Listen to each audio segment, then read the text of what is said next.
और अभी अभी हमारी सिंध पुलिस गुलशन इकबाल का ज़बरदस्त कारनामा।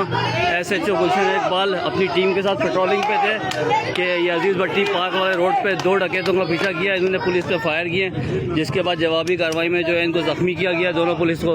और जो है बहुत ज़बरदस्त कार्रवाई, आवाम बहुत खुश है इनसे कि इन्होंने बड़ी ज़बरदस्त कार्रवाई की है। अच्छा काम किया है भाई, माशाल्लाह।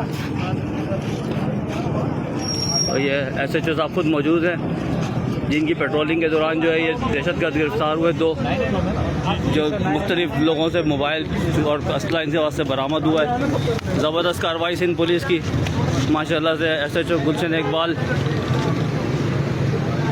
2 डकैतों को जो है ज़ख्मी हालत में गिरफ्तार किया है।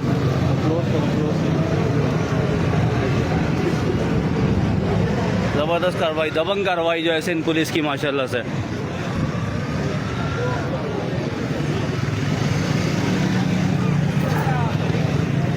अजीज़ भट्टी पार्क वाले रोड से।